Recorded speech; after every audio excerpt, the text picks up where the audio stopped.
बिस्मिल्लाहिर्रहमानिर्रहीम। मोअज़्ज़िज़ ख़वातीन व हज़रात, अस्सलामु अलैकुम। ही तमाम एज़ाज़ जी ॻाल्हि आहे मेहरान टीवी जे लाइ जो 50 एपिसोड्स हिन प्रोग्राम जी थियूं, गोल्डन जुबली मल्हाए रहिया आहिनि फ्यूज़ टॉक प्रोग्राम जा। हिन प्रोग्राम में कमु त घणनि अदाकारनि कयो, घणनि सदाकारनि कयो, घणनि कयो, पर हिकिड़े हिन में ॻाल्हि ख़ासि ॻाल्हि इहा आहे त उन्हनि सभिनी में कॉमन फैक्टर हो अशफाक़ कुरैशी।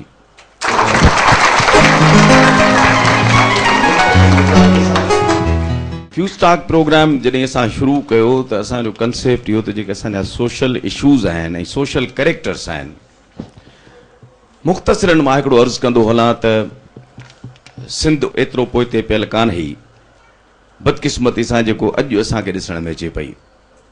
सिंध हमेशह सुरहाण हुई, सिंध हमेशह सुकार हो सिंध में, पर असांजे सियासतदाननि जे फ़ैसिलनि, पाकिस्तान जो ठहणु हुजे या उन खां पोइ जा मामला हुजनि, सिंध जिन नहज ते पहुती आहे जंहिंमें असां ऐं तव्हां ॿियनि ॾांहुं ॾिसूं त उहे छा था चवनि, तॾहिं पोइ उन हिसाब किताब सां असांजा फ़ैसिला या असांजो फेट डिसाइड थो थिए।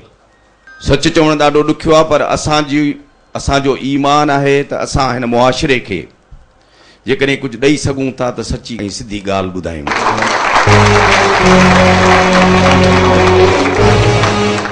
न त मुनाफ़िकी जे हिन दौर में जिते वठ वठां लॻी पई आहे, उन में कोशिशि असांजी आहे, पोइ चाहे मेहरान मैसेज हुजे, लतीफ़ सरकार जो एपिसोड हुजे या हज़रत अली अलैहिस्सलाम जा कॉल हुजनि, उन्हनि सभिनी में सभिनी लाइ पैगाम आहे। असां बदकिस्मती सां इन्हनि सभिनी शयुनि खे विसारे छॾियो आहे, तंहिंजे करे असांजे मुआशिरे में ही ॾोह आहिनि, असांजे मुआशिरे में ही क़त्ल गारत जो दौर आहे, असांजे मुआशिरे में नशो आहे, असांजे मुआशिरे में घुटको आहे, असांजे मुआशिरे में अणसप आहे, असांजे मुआशिरे में एतिरियूं बुरायूं वधी वियूं आहिनि, जंहिंजे करे मां इहो चवंदुसि तइलीम तबाह थी वई आहे, हुनुरमंद कोन था मिलनि।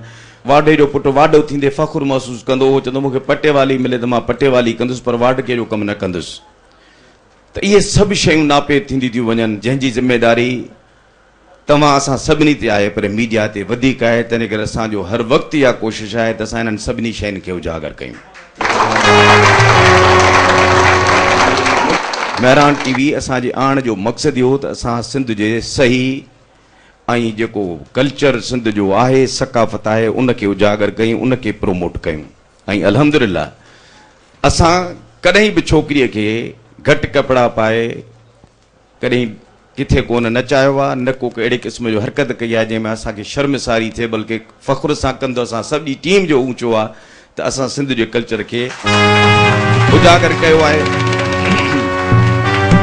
ऐं तव्हां सां वाइदो ऐं वचन आहे त असां अहिड़ो को कमु कोन कंदासीं जंहिंसां असांखे ऐं तव्हांखे शर्मिंदगी थिए त मेहरान टीवी हिन क़िस्म जो कमु कयो।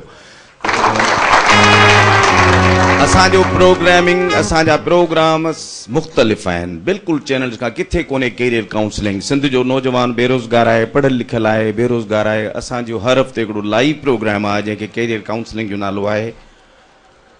उनजो मतिलबु इहो आहे त असां उन्हनि नौजवान दोस्तनि खे गाइड कयूं त भई जेके तव्हां पढ़ियल लिखियल घरनि में वेठा आहियो, अख़बारूं कोन था पढ़ी सघो, अख़बारूं तव्हां तां नथियूं पहुची सघनि, त असां उहो सभु खोले आचर जे ॾींहुं शाम जो 7 बजे उन्हनि दोस्तनि ते रोज़गार जा दरवाज़ा ॿुधाईंदा आहियूं त हीअ रोज़गार जा दरवाज़ा आहिनि, हीअ क्वालिफिकेशन आहे, हीअ वेबसाइट आहे, हीअ टेलीफोन नंबर आहे, ताकी मन उन मां कंहिंखे कुझु हासिलु थिए।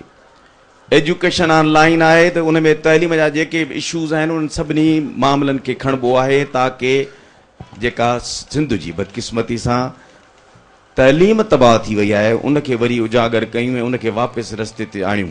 हाणे इहो अकेले मीडिया जो कमु न आहे, सिविल सोसाइटी जो कमु आहे, चङनि मुड़ुसनि जो कमु आहे, उस्तादनि जो कमु आहे, शागिर्दनि जो कमु आहे, पेरेंट्स जो कमु आहे, इन्हनि सभिनी जो कमु आहे। अचो तव्हां असां सभु गॾिजी हथ में ॾेई ऐं इहो वचन कयूं त सिंध जी तइलीम खे तबाही खां बचाईंदासीं ऐं वापसि उन रस्ते ते आणींदासीं।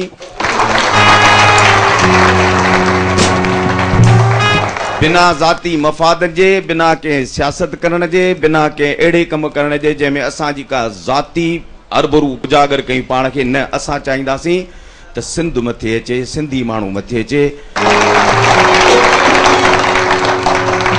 वरी अशफाक कुरैशी खे ऐं संदसि टीम खे मां ख़राज तहसीन पेश थो कयां।